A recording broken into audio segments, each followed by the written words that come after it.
Good afternoon, everyone. I want to welcome everyone to this afternoon's meeting of the Senate Committee on Legislative Operations and Elections. Thank everyone for their patience. A couple of housekeeping matters. I want to ask everyone to silence their electronic devices. If you wish to testify, please sign in at the table by the door. Provide a business card to our committee secretary. For those joining online, please be sure to mute your microphone when you're not speaking to minimize any background noise. When you're testifying, please turn on the microphone, clearly state your name. And if you are affiliated with an organization, please let us know who you represent. Then turn the microphone off each time you're done speaking. If you have handouts, we do ask for 20 copies for members of the public. Electronic copies should have been submitted in PDF form to our committee manager 24 hours in advance of the committee hearing. We expect courtesy and respect in our interactions during our meeting. We may not agree with other people's positions, but we must have courtesy and respect during the hearing and during all our proceedings.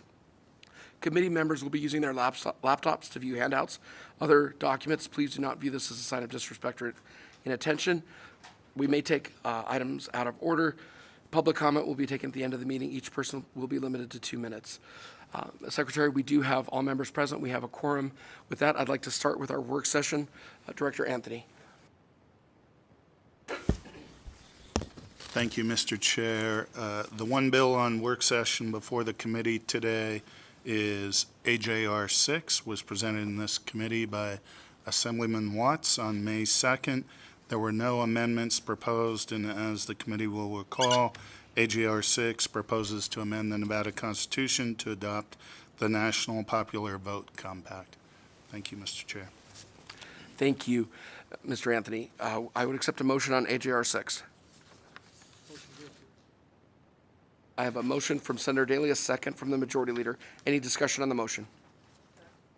Senator Seaver-Scansert.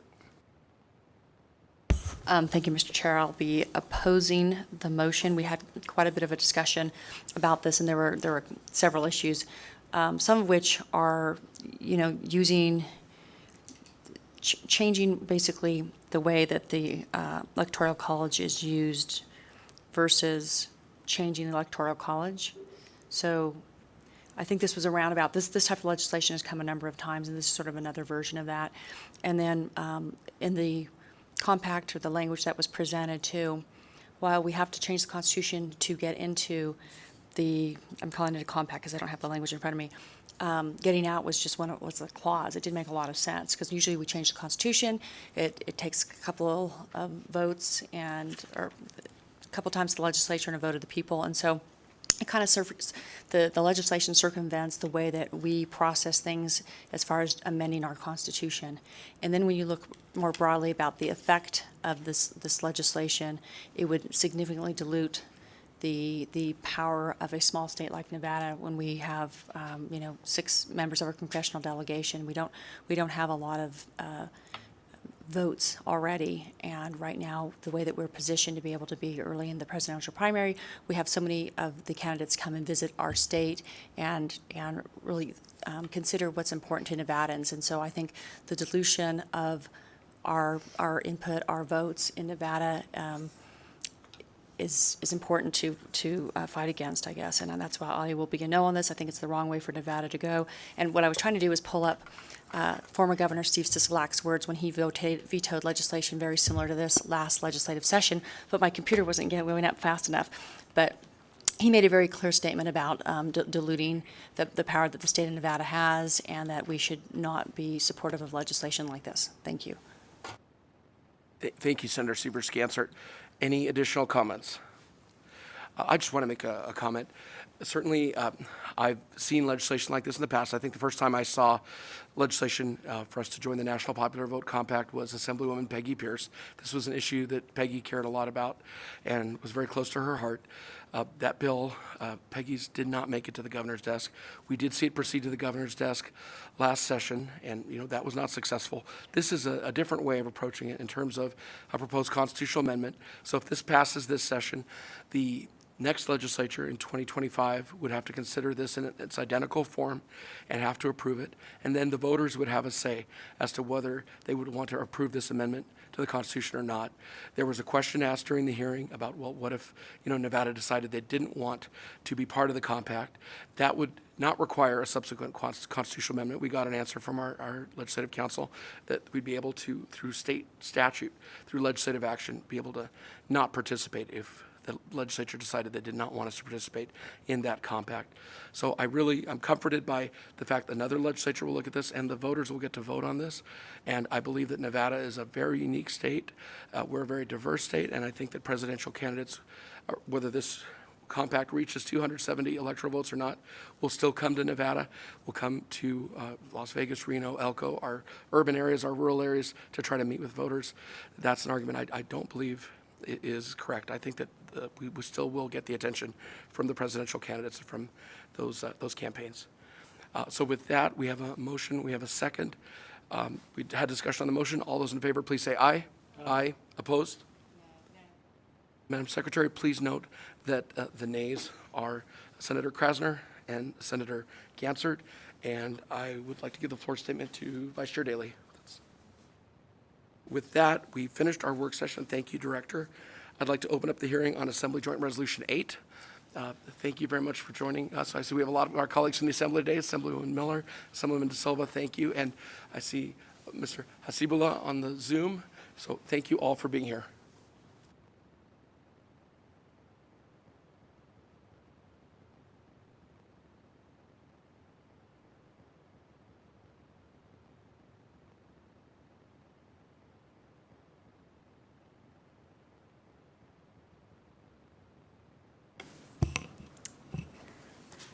Please start whenever you're ready. Thank you for joining us, Assemblywoman, and please state your name for the record and proceed. Thank you.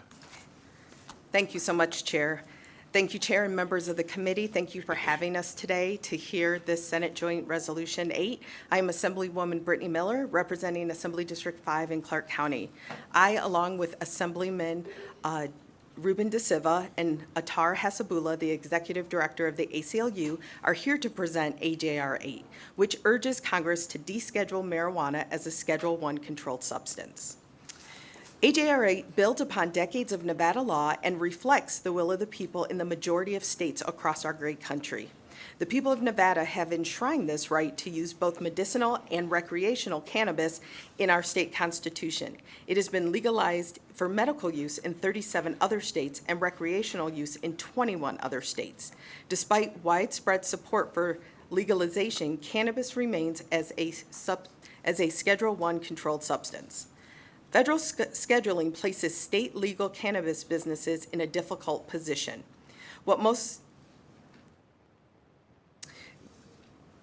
What I can attest to personally is I am a former bank trainer in both the state of Nevada and in Michigan. And so I can attest to the struggles in the financial institution. My job was actually, as a trainer, to train all of the state and federal regulations around banking. So I know firsthand the challenges and the actual burden pressed upon our legal businesses. Cannabis is still federally illegal. Therefore, distributors are locked out of traditional banking and financial institutions that understandably are unwilling to risk criminal prosecution. Businesses lose out on the many services and protections offered by our banking institutions that could simplify their efforts if they had access to the available business and safety products. This includes, in many cases, loans, which without that creates a further equity divide. Our cannabis businesses currently are forced to actually be cash-on-hand businesses. This creates another list full of safety risks for both employees, owners, and customers. And as I shared when this hearing was in the Assembly, there are things I won't say on the record because it makes everyone even more vulnerable. But I want you to imagine if the 7-Eleven on the corner had to operate as a cash-only institution, the risk it would have for the employees and the staff, and for when and where they have to deposit that cash. So here in Nevada, it is time for our booming cannabis industry to be freed of these burdens of outdated laws based on narrative more than fact. It's time for Congress to support the will of people, if not the will of the states. So far this session, there have been many bills presented on the Assembly side specifically that involved cannabis and hemp. Our businesses, our medical facilities, those in agriculture and farming or who work with animals are demonstrating multiple ways to utilize cannabis and hemp to further assist Nevadans. This resolution urges Congress to remove cannabis from the Scheduled I controlled substances, which would allow Nevada businesses to operate with greater safety and financial security. This measure currently has 36 sponsors from both houses and both parties, and we are absolutely willing to add more. It was also voted out of the Assembly with bipartisan support of 37-5. With that, I will now turn it over to my colleague, Assemblyman Ruben De Silva. Thank you very much, Assemblywoman. Welcome, Assemblyman De Silva. Thank you for being here today. Thank you, Chair. Thank you, Assemblywoman. Good afternoon, Chair and committee members. I am Ruben De Silva, representing Assembly District 28 in Clark County. Thank you for the opportunity to present AJR 8. Under the Controlled Substances Act, Schedule I drugs are those which have no accepted medical use and a high potential for abuse. Despite medical research that has confirmed cannabis's many beneficial medical usages, it is still classified as a Schedule I substance. AJR 8 urges Congress to correct that error and remove cannabis from Schedule I. In states where cannabis is legalized for medicinal use, cannabis is prescribed to treat a wide variety of debilitating medical conditions, including cancer, multiple sclerosis, HIV/AIDS, epilepsy, and glaucoma. Despite widespread medical use and low potential for abuse, patients are unable to receive prescription health insurance coverages for medical marijuana due to federal scheduling. Without health insurance coverage, costs are astronomical. In order to purchase medical marijuana, patients must first obtain a state medical marijuana registry card, which can cost as much as $350, and must be renewed regularly. Once the card is obtained, monthly costs for medical marijuana range from $50 to upwards to $1,500. AJR 8 urges Congress to acknowledge the medicinal value of cannabis by removing it from Schedule I. This, in turn, should allow patients to receive prescription health insurance coverage for medical marijuana, helping relieve the financial burdens on patients. At this time, I'd like to turn the microphone over to Mr. Hazibullah, who should be joining us telephonically. Good. Thank you, Assemblyman. Yes, good. Good afternoon, Mr. Hasibullah. Thank you very much. We see you on Zoom. If you can hear us, please state your name for the record and proceed. For the record, Attar Hasibullah, first name spelled Athar, last name Haseebullah.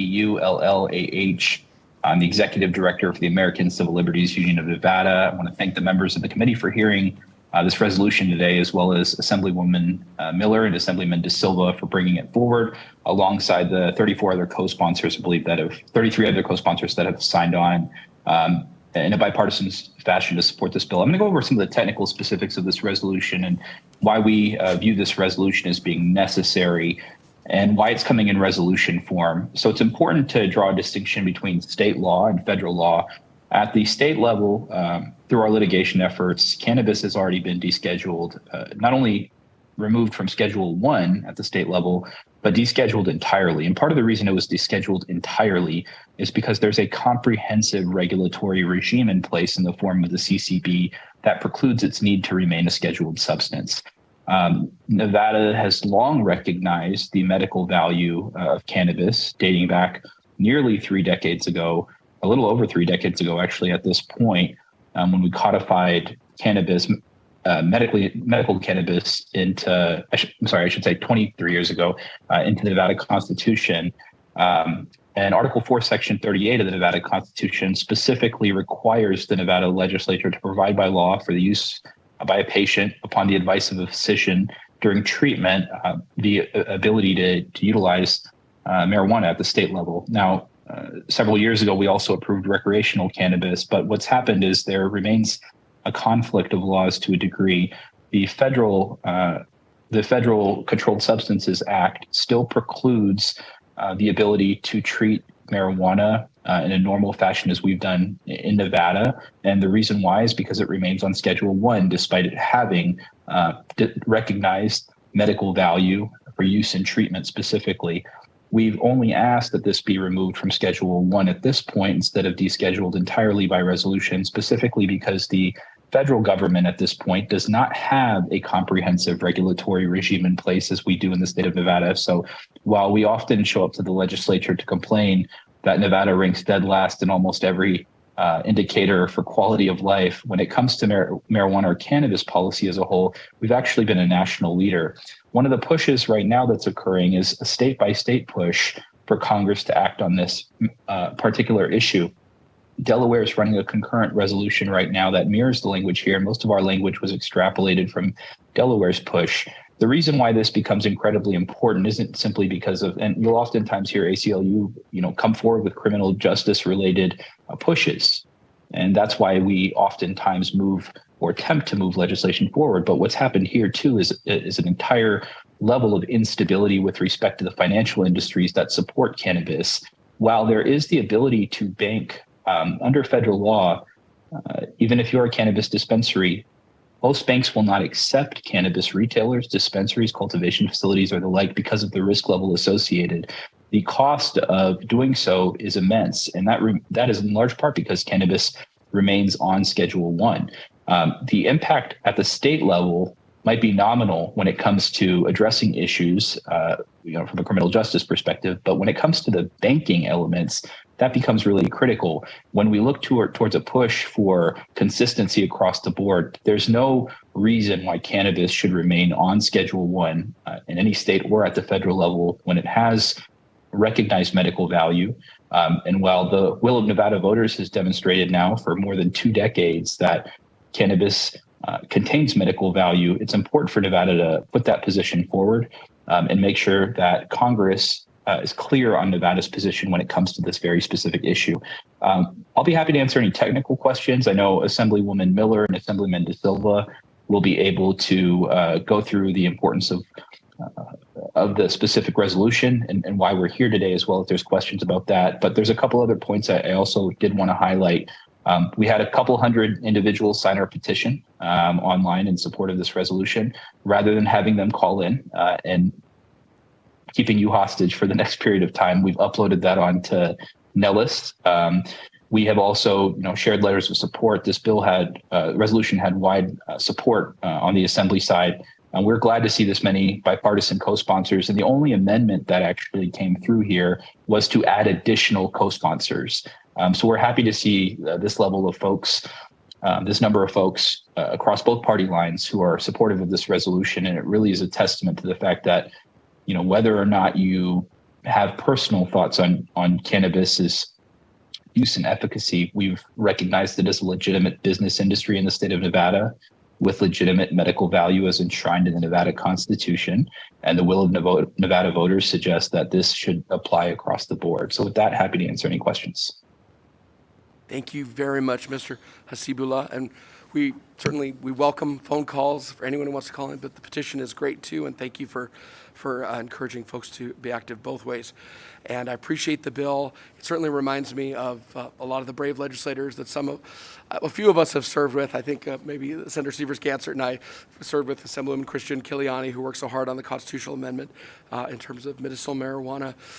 Former Assemblyman Sagerblum, former Senator Sagerblum was looking at 2013 legislation sponsored by former Assemblyman Joe Hogan to decriminalize marijuana. So I feel like this is another brave bill in the tradition of a lot of great legislators that we've served with who've worked on this issue on trying to make sure that this will not be a criminal offense anymore, whether state law and here in federal law. Members, any questions either for Assemblywoman Miller, Assemblyman De Silva, or Mr. Hasibullah? I'm not seeing any questions. Thank you very much for the presentation. And with that, I'd like to open it up for support of Assembly Joint Resolution 8. I'll start here in Carson City. Then I'll go down to the Sawyer Building, and then we'll go to the phone lines. So support of Assembly Joint Resolution 8. Thank you. Alex Tanchak with Sierra Cannabis Coalition here in support of the resolution. Thank you very much. Have a great day. Thank you very much, and please state your name for the record and proceed. Hello, Elise Monroy Marsala, today here on behalf of the Nevada Public Health Association in strong support of this measure. Thank you. Thank you. Down at the Sawyer Building, please state your name for the record and proceed. For the record, my name is Bree Padilla, Bripadilla. I am commenting today on behalf of the Chamber of Cannabis, Nevada's largest and most diverse business trade organization for the cannabis industry. We would like to express our strong support for AJR 8. We believe that this proposed legislation represents a significant step towards achieving a fair and equitable cannabis industry that operates within our state. At present, the cannabis industry in our state is operating under a glass ceiling, so despite the progress made in legalizing cannabis for medical and recreational use, the true potential of our industry remains hindered by the federal scheduling of cannabis as a controlled substance. This outdated classification poses numerous challenges for legal cannabis businesses, limiting their access to financial services, banking facilities, and tax benefits. We urge this body to champion this bill and actively work towards its passage. Together, let us seize the opportunity to create a robust legal cannabis industry that benefits our state and serves as a model for others. Thank you for your attention to this matter. We look forward to working with you in the pursuit of a just and proper cannabis industry for our state. Thank you for your testimony. Thank you. For the record, Jason Greninger, Jason, Greninger. Good day, Chairman James Oshwell and members. You all have a peer-reviewed exhibit and link to amalgam of hundreds of experiments and data on our endogenous cannabinoid system and cannabis. In summary, we humans have an endogenous cannabinoid system, an ECS, that makes 150 endogenous cannabinoid keys, and your body uses these keys to manage equilibriums throughout your body, including diet, sleep, stress, pain, anxiety, sugar, and more. All our cell membranes have up to 37 types of receptors for these cannabinoid keys. Many have heard of CB1 or CB2 receptor in their school. C stands for cannabinoid. And these keys are considered rectoactive neurotransmitters, which means they create change from the nucleus of the cell outward. And we make our own endogenous THC, and it's called anandamide. Ananda means bliss. Cannabis makes 144 known phytocannabinoids, and they are true mimics of our endogenous keys. Only 7 plants are known to make phytocannabinoids, and most few. And we have an incredible opportunity for Nevada to help unlock the door to that library first and be the example leading the industry for adult and medical use. And we can lead this industry in understanding how these molecules can help or harm us humans. As they are regulatory molecules, it is possible they could work against healing at times. And Schedule 1 prevents human research and the funding for that research on products our loved ones are consuming today. Please support AJR 8, and thank you for your time and consideration. If you have any questions you might have on endogenous cannabinoid system, receptors, or process, feel free. Thank you. Thank you very much, sir. And if you have any written material, you can submit it to the committee. We'll make it part of the record. Thank you. Please state your name for the record, miss, and proceed down at the Sawyer Building. My name is Julie Montero, Monteiro. I represent the Integrated Providers Association and CPR, Coalition for Patient Rights. I want to thank the Assembly and Joint Resolution to actually bring this bill to the table. AJR 8, we are strongly in favor of this bill. The medical providers that actually do give care across the nation actually would love to see this come out of this scheduling so that we can actually treat it as a true medicine that it has been for over 5,000 years. We want to concur with everybody, the sponsors are in favor. We ditto all your testimonies so that this may continue, and we thank you for your time. Thank you for your testimony. Please state your name for the record and proceed, miss. Hello, I'm Susan Prophet, and I'm the Vice President of Nevada Republican Club, but today I'm going to speak for myself, just in case there's a few that disagree with me.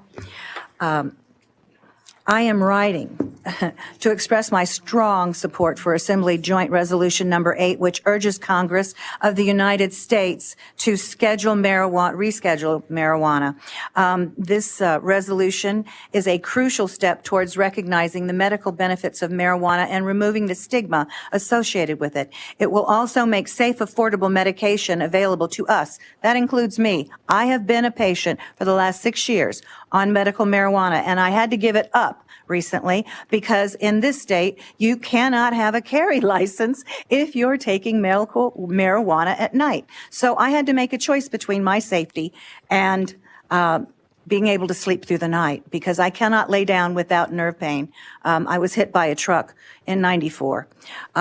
As you are aware, under the Controlled Substance Acts, drugs are classified in 5 schedules based on their medical use and potential for abuse. Schedule 1 drugs are considered to have no currently accepted medical use and a high potential for abuse. That is a false claim, and I can attest to that. We originally started, the big pharma was behind this, push, saying it was a gateway drug, but I can tell you it is not.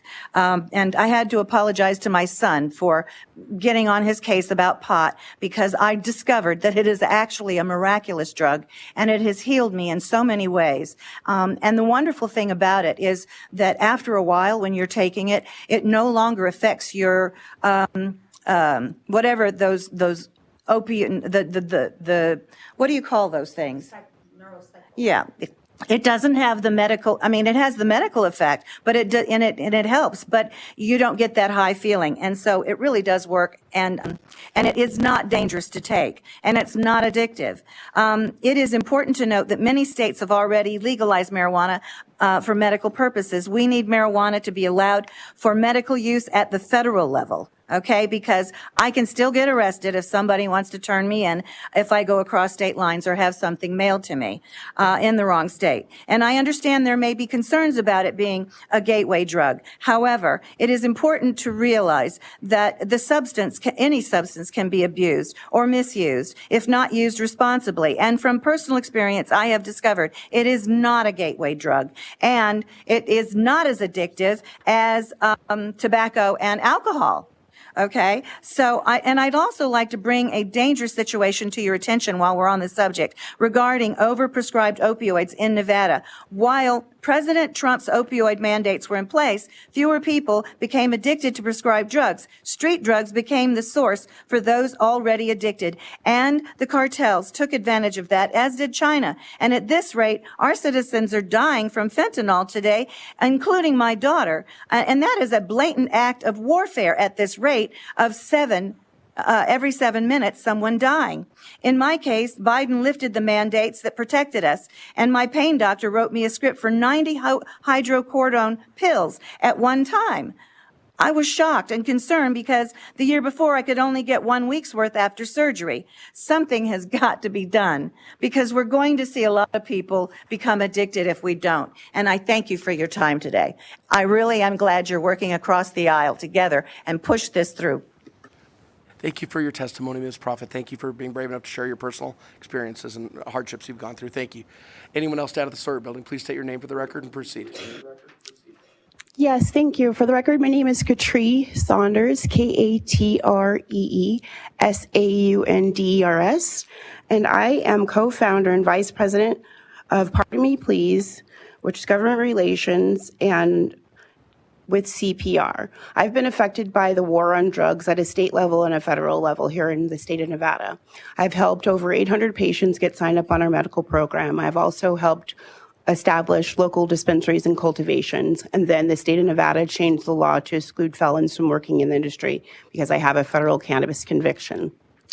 I am urging you guys to pass this law to help right some of the wrongs for people who have been affected federally by the war on drugs. And also there needs to be stated, I hear everyone talking about financial and banking. There needs to be regulations put in place for reparations for those people who have been affected.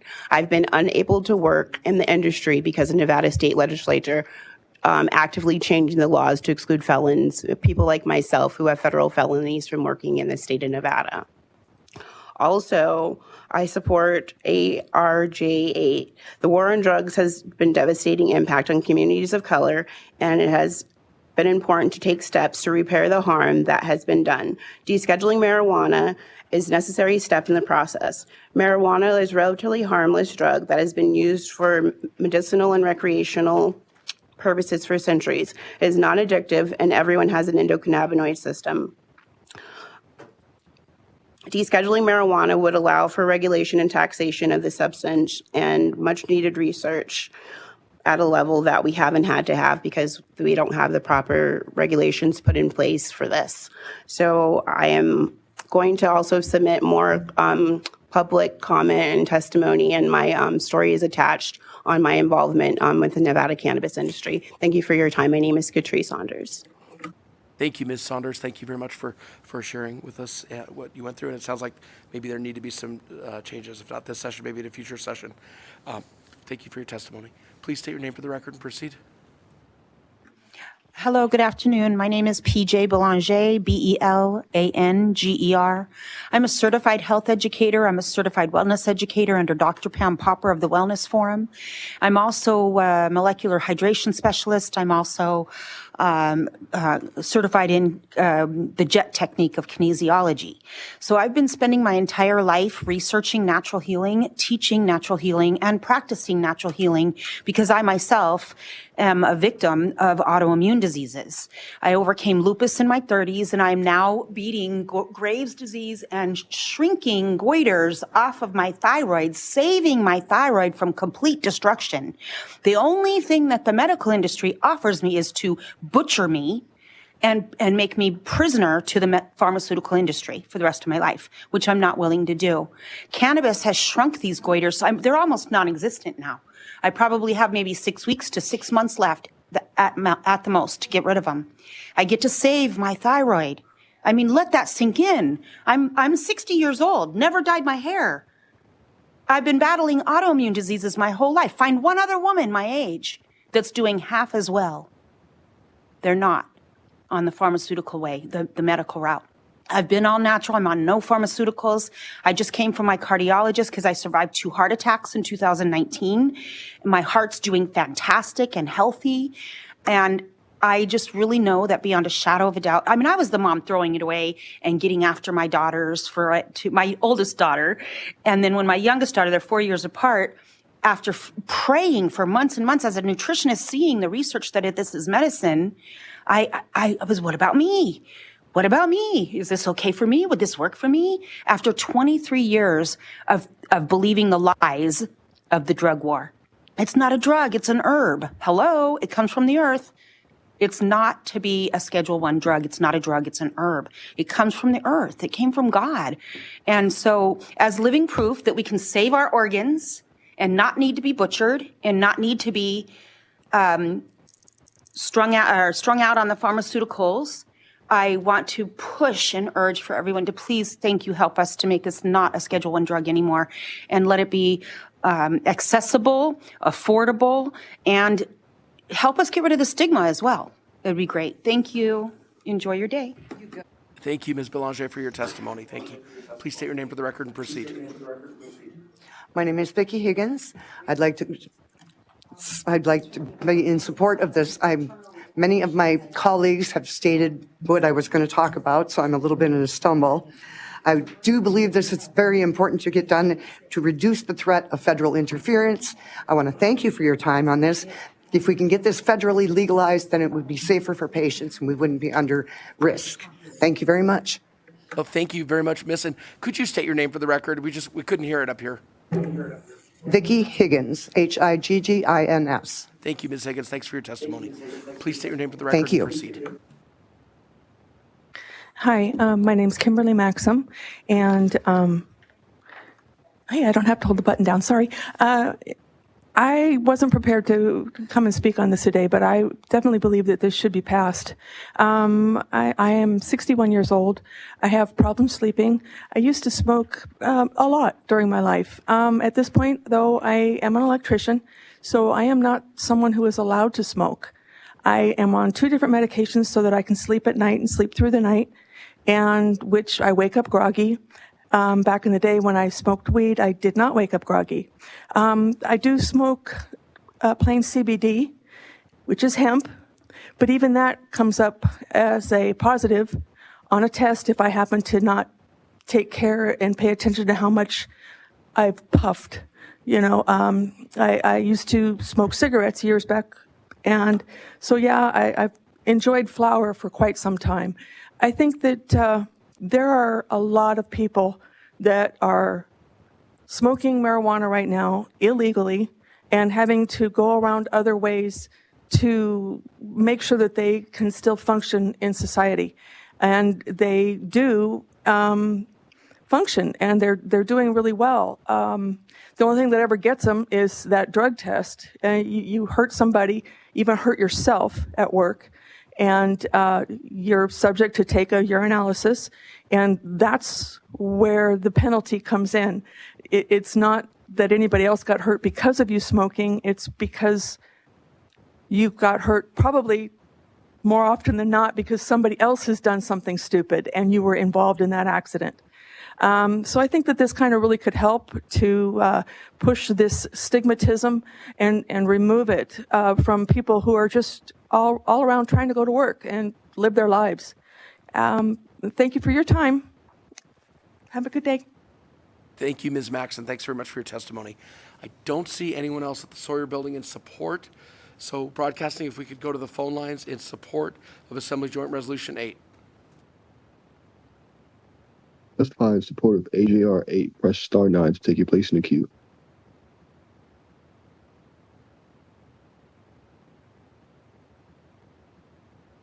Thank you, Chair and the committee. I'm Shelby Swartz of Battleborn Progress, and I'm here in support of AJR 8 to deschedule marijuana. The classification of marijuana as a Schedule I drug has led to the criminalization of millions of Americans, disproportionately affecting communities of color. Descheduling marijuana is not only an issue of social justice, but will also remove barriers for Nevada's growing cannabis industry. We urge the committee to pass this legislation and thank the Assembly members for bringing it forward.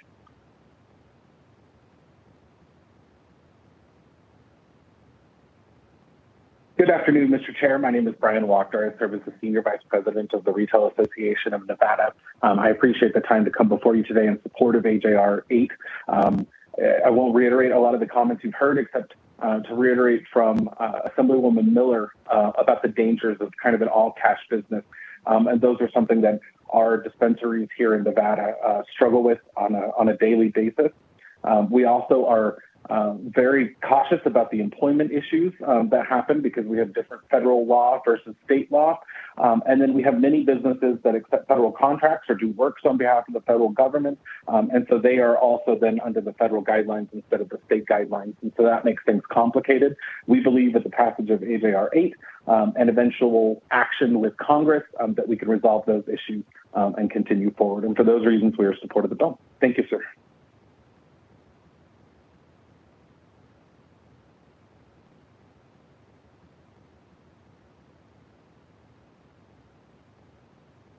Hi, for the record, my name is Abigail Kaufman, ABIGAIL KAUFMANN. I appreciate the opportunity to share why I'm in full support of AJR 8 and why it is critical that Congress not only reschedule, but deschedule and remove cannabis from the Controlled Substances Act. First of all, this act was introduced in 1970. Since then, all but 12 states have legalized access to high THC cannabis in some form. This act states that Schedule I substances have no accepted medical use, yet according to New Frontier data, there are roughly 4.5 million registered medical cannabis patients in the U.S. today. Cannabis's federal status as a Schedule I substance is not only outdated, but inaccurate. Last October, even President Biden publicly asked regulators to review how cannabis is scheduled, pointing out the incongruence in the fact that cannabis is classified as more dangerous than fentanyl and methamphetamine. No one has died from a cannabis overdose, and I don't see there being a cannabis epidemic ever. In addition to my role as board secretary for the Chamber of Cannabis, I'm employed by CRB Monitor, which empowers financial institutions to manage cannabis-related risk. The current scheduling of cannabis carries a risk of federal prosecution for financial institutions, which keeps many of them from providing services to these organizations. When cannabis is no longer illegal according to its scheduling, FinCEN's requirements for filing suspicious activity reports will likely shift, lessening the disproportionate amount of time that cannabis-friendly banks can spend providing services to these businesses, and ultimately encouraging more banks to participate in this much-needed service. Similarly, the primary reason that cash reigns king in cannabis is the fact that credit card networks will not support federally illegal cannabis transactions. So in addition to the costly logistical aspects of having an industry that's nearly all cash sales, the abundance of cash, as other testimonies have stated, increases the likelihood of theft and robbery. So if the purpose of the Controlled Substances Act is truly to protect the general public, cannabis needs to be completely descheduled and removed to achieve this. And I thank the Nevada legislature for their efforts in bringing this federal change forward. Thank you.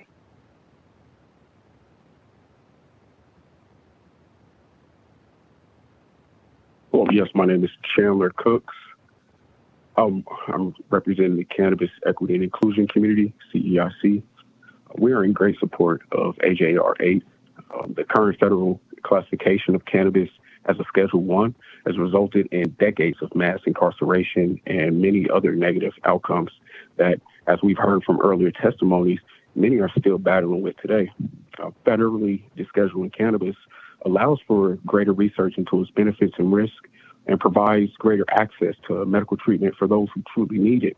I believe that this bill would get us closer to providing opportunities for those who have been negatively impacted by the criminalization of cannabis to participate in the legal cannabis industry. And, this could include opportunities for employment, entrepreneurship, and overall economic growth for those communities that have been historically marginalized. And as Assemblywoman Miller stated in her presentation, cannabis as a Schedule I drug has resulted in legal businesses having limited access to traditional banking, forcing them to operate using only cash. And as a newly licensed cannabis business owner in Nevada, descheduling marijuana would allow my business to access traditional banking and financial services, and this would immeasurably reduce the risk associated with operating solely in cash. And also, as a firsthand victim of the criminalization of cannabis, I greatly appreciate the hard work done to bring this bill to fruition. And I urge Congress to support AJR 8 and take action towards recognizing the negative consequences of its current classification. Thank you.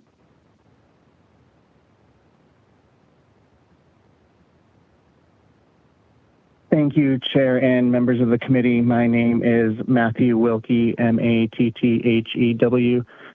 Wilkie, for the record, and I'm calling in full support of AJR 8. I strongly support this resolution urging Congress to remove marijuana from its list of Schedule I controlled substances.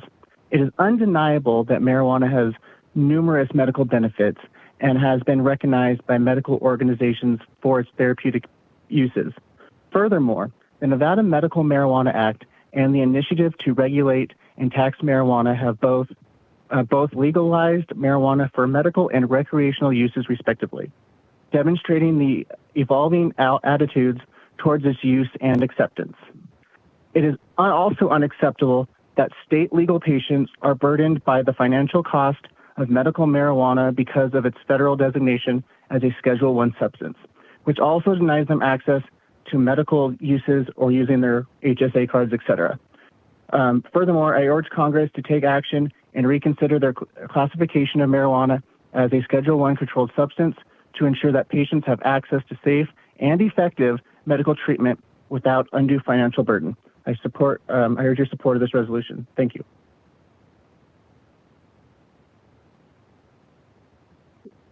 Chair, there are no more callers wishing to testify in support at this time. Thank you very much, Broadcasting. Thank you. I'd like to now go to opposition testimony. Anyone who's opposed to Assembly Joint Resolution 8 who'd like to be heard on the record here in Carson City.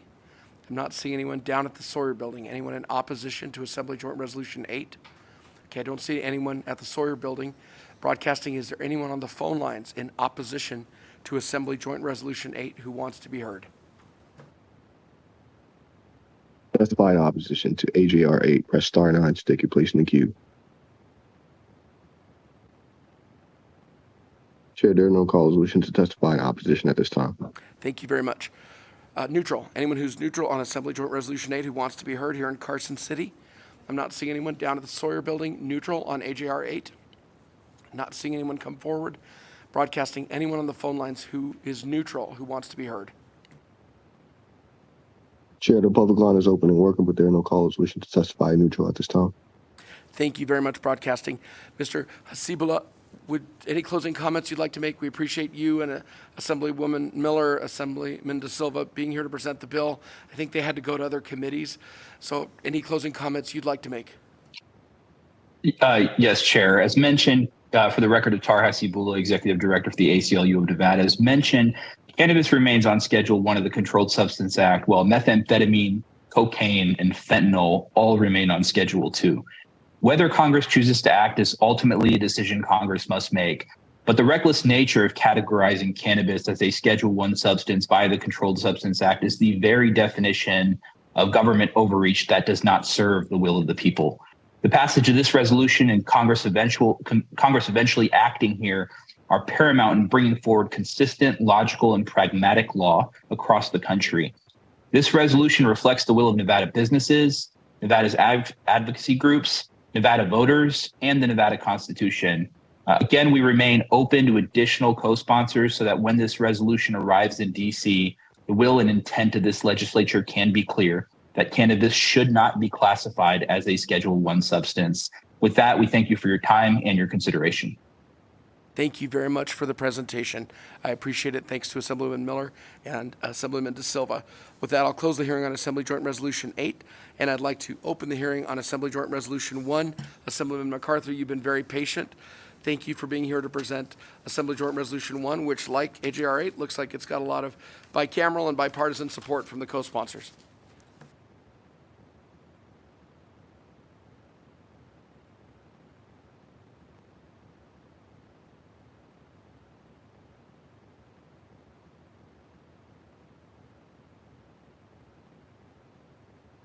Please start whenever you're ready, Assemblyman. Thanks for joining us. Okay. Thank you, Chair and members of the committee.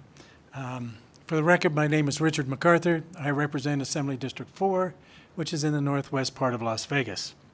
I'm going to present Assembly Joint Resolution 1, which urges the United States Department of Veterans Affairs to study the effectiveness and use of hyperbaric oxygen therapy for veterans and share the results with the state of Nevada. This is kind of a short resolution, only a couple of pages, so this will be a short presentation. So let me begin by answering the main obvious question: what is hyperbaric oxygen therapy? Basically, it's breathing pure oxygen. It involves breathing pure oxygen in a pressured room or tube where the air pressure is increased to 3 times higher than normal, and then that can get in more oxygen into the lungs.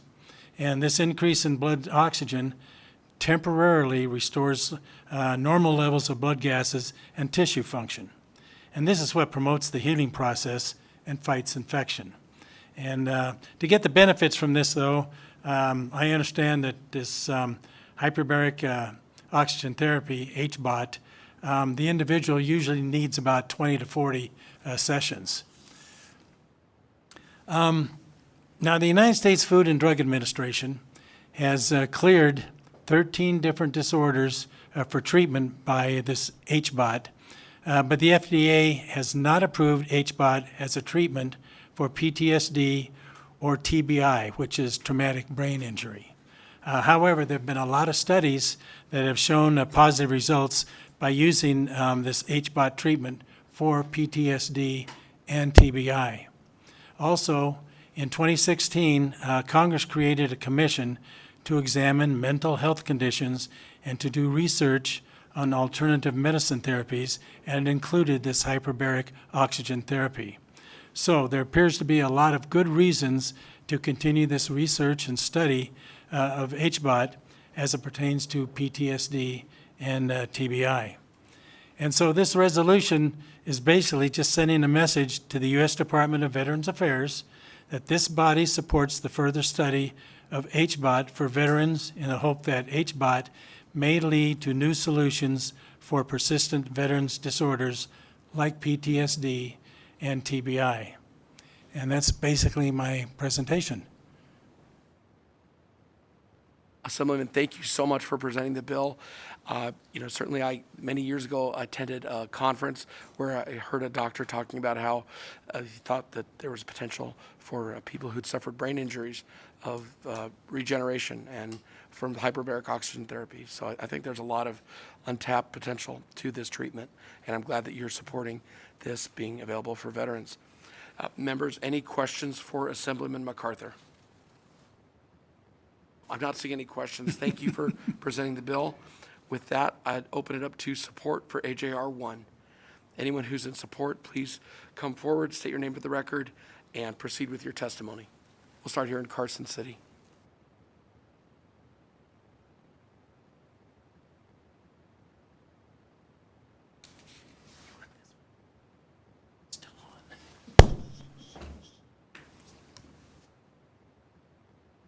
Chair and committee members, my name is Andrew Lee Pilbit. I'm the state chair for the United Veterans Legislative Council, representing 279,000 veterans in our state.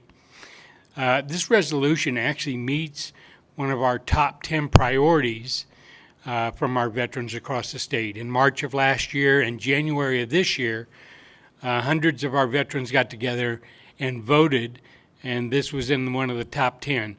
All of the past tests so far on this therapy have demonstrated great effectiveness. We believe that it'll transfer over to PTSD.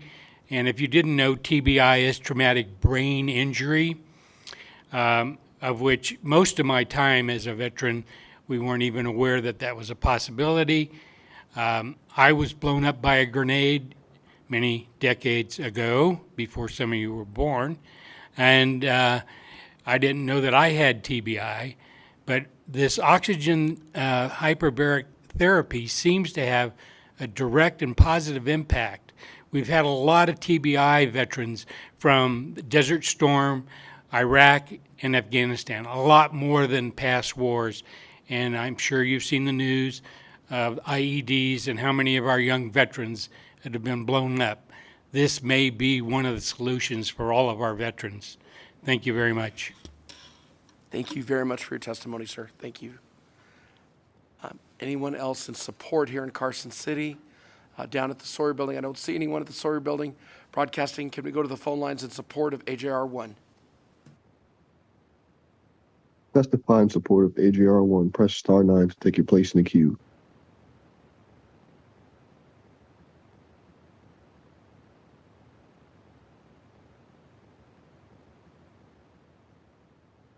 Good evening, Chairman and Committee. My name is Lynn Chapman. I'm a 48-year senior member and 10 times past president of the American Legion Auxiliary, Doobie Reed Unit 30 in Sparks, Nevada. My questions are, don't the veterans deserve healing? And don't they deserve the best we can give back to them for all their sacrifices? Leaving their families behind to go around the world to keep Americans safe, and many times they come home with severe bodily wounds or mental problems. I believe we should support our veterans any way we can. This is a study that deserves to be done for those that served us. Please vote yes for AJR 1 for a study to help with our veterans' health care. Congress needs to hear from Nevada. Thank you.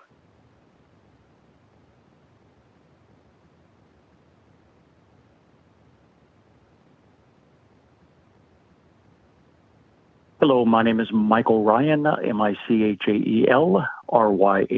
I'm a longtime resident of Nevada and a Marine Corps veteran. I strongly support the passage of AJR 1. I think this will be very meaningful for veterans that are impacted by TBI and post-traumatic stress disorder. So please vote yes on AJR 1. Thank you. There are no more callers wishing to testify at this time. Thank you very much, Broadcasting. With that, I'd like to go to opposition to AJR 1 here in Carson City or down at the Sawyer Building. I'm not seeing anyone in opposition. Broadcasting, anyone on the phone lines in opposition to AJR 1? Chair, the public line is open and working, but there are no callers wishing to testify in opposition at this time. Thank you, Broadcasting. I'd like to now go to neutral on AJR 1. Anyone who's neutral wants to be heard. I don't see anyone in Carson City down at the Sawyer Building. I'm not seeing anyone. Broadcasting, anyone on the phone lines who is neutral to AJR 1 and wants to be heard. Chair, there are no callers wishing to testify neutral at this time. Thank you. Assemblyman MacArthur, any closing remarks? We appreciate you being here, and thank you for working on this important legislation. Thank you, Chair. Just a couple of real quick comments.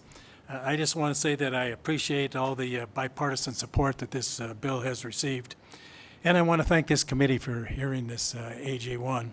And I think this is really a good resolution, so I want to say thank you and hope this passes. Thank you very much. Thanks for being here presenting this important bill.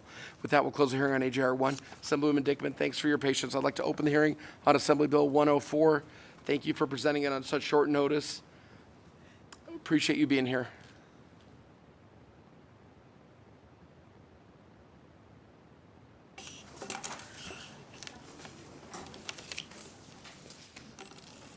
Thank you so much, Chair Orangehall and committee members. I really appreciate you hearing this bill so quickly. For the record, I'm Assemblywoman Jill Dickman, representing District 31, and with me today is Stephen Wood from the Nevada League of Cities and Municipalities. Today I'm presenting Assembly Bill 104 for your consideration. This bill aims to offer more flexibility for Nevada's incorporated cities to submit legislation to amend their charters. Currently, if cities wish to amend their charters, they must either use one of their allotted BDRs or look for a sponsor to submit the bill on their behalf. This can create several challenges for cities, especially those that are only allowed one BDR per legislative session. Those cities include my own home city of Sparks, as well as Carson City, Elko, Carlin, Boulder City, Caliente, Mesquite, Wells, and Yerington. Cities may also struggle to find a sponsor at times due to the required charter review process that was prescribed by the legislature within certain city charters. Although this process allows cities to thoroughly vet proposed changes to their charter, it also creates certain time constraints. And as you know, ideas for individual legislator BDRs come from many different constituents, and those spots fill up quickly. If cities have any other legislative priority other than their charter, they may be put in a situation where they must choose and possibly wait another 2 years for one or the other. Section 1, subsection 6 of AB 104 simply allows cities to have an additional BDR solely for the purpose of amending their charters. They would only be able to use this additional BDR if the change has gone through their regular review and approval process, and as always, they will have to submit proof to the LCB regarding that approval from their governing body in order to submit the BDR. At the request of the Assembly Committee on Legislative Operations and Elections, the bill was amended to restrict the use of this provision to no more than twice in any 10-year period, in other words, every 5 sessions. I believe that if cities were given this option to amend their charters, it will allow them to have more thorough and serious discussions about legislative priorities that aim to help the people that they serve. And as we all know, their constituents are our constituents, and I believe it's our duty to make sure their voice is being heard. Thank you again for your time, and now I'd like to turn it over to Stephen Wood, who has some additional information for you. Thank you, Assemblywoman. Good afternoon, Mr. Wood. Thank you, Mr. Chair, and thank you, Assemblywoman, committee members. For the record, my name is Stephen Wood, representing the Nevada League of Cities and Municipalities. So as just a little bit of background, there are 13 incorporated cities in Nevada that operate under what is called a special charter, meaning that their charter is unique and separate from the general law provisions of NRS 266 that govern the other cities in Nevada. As the Assemblywoman noted, 9 of these cities are only allocated 1 BDR per regular legislative session. When these cities need to come before the legislature to amend their charters, this limitation can put them in somewhat of a tight spot, especially if they have other needs that require the legislature's attention. One such example is Carson City. The Carson City Charter Review Committee and the Board of Supervisors approved what is now SB 16, which revises various sections of the Carson City Charter. This bill was submitted as the one and only BDR that the city has for this legislative session. Although the city chose to prioritize these charter amendments this session, the limitation that was discussed during the presentation that the Assemblywoman gave prevented the city from having a more thorough discussion around other potential changes to NRS that would benefit the residents of Carson City. So with that, I want to thank you all for your time and for hearing this bill, and we'd be happy to try and answer any of your questions. Thank you very much. Members, any questions for Assemblywoman Dickman or Mr. Wood?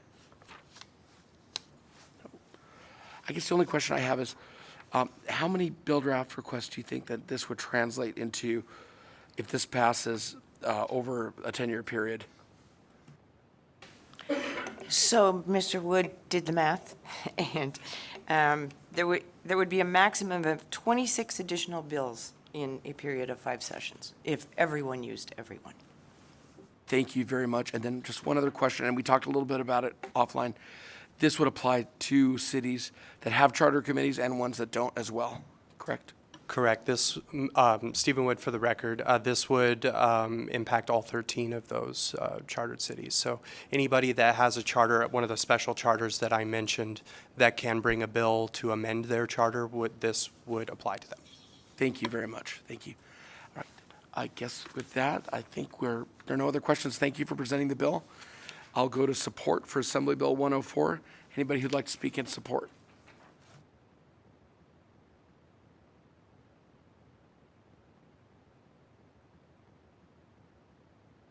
Hi there, good afternoon. Please state your name for the record and proceed. Whoever would like to begin. Good afternoon, Chair Committee. Shelley Capurro, representing the City of Sparks, and we are in support of AB 104, and we appreciate the sponsor bringing forward the bill. Thank you. Good afternoon. Nick County, City of Reno. Thank you, Chair, members of the committee. We are in support of this bill. I think with our charter committees having to meet every 2 years and provide recommendations or changes, this will greatly help even the cities that do have more than one BDR. Thank you. Thank you very much. And I don't see anyone else in support or down at the Sawyer Building. Broadcasting, anyone on the phone lines in support of Assembly Bill 104? Testify in support of AB 104. Press star 9 to take your place in the queue.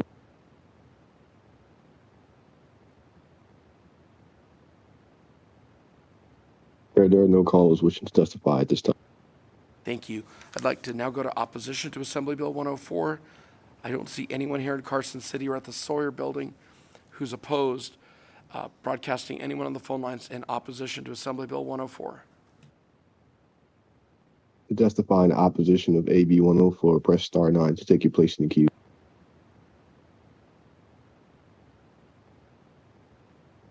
Chair, there are no callers wishing to testify in opposition at this time. Thank you. Neutral on the measure. Anyone who's neutral wants to be heard. I don't see anyone here in Carson City or at the Sawyer Building. Broadcasting, anyone on the phone lines who's neutral on Assembly Bill 104 wants to be heard. Chair, there are no callers wishing to testify neutral at this time. Thank you very much. Assemblywoman, Mr. Wood, any closing comments you'd like to make? Thank you for being here on such short notice. I appreciate the opportunity. Thank you so much. Jill Dickman, for the record, I just want to say I'm most grateful to the committee for the opportunity to present this bill, and I thank you on behalf of the cities who do their best to serve our constituents, and I hope for your positive consideration. Thank you. Thank you very much. Have a good evening. With that, we'll close the hearing on Assembly Bill 104. Last item on our agenda is public comment, and we are limiting that to 2 minutes per speaker. I don't see anyone here in Carson City or at the Sawyer Building. Broadcasting, if we could go to the phone lines for public comment. If you would like to provide public comment, press star 9 to take your place in the queue.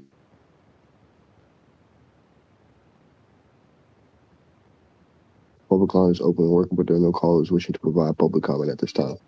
Thank you very much, members. Thanks for your patience. With that, we are adjourned. Oh, and there is some food in my office if anyone's hungry. We ordered junk food. There's pizza and wings in my office. I thought it would be a late hearing. I thought we'd go till like 7 or 8, but it didn't work out that way.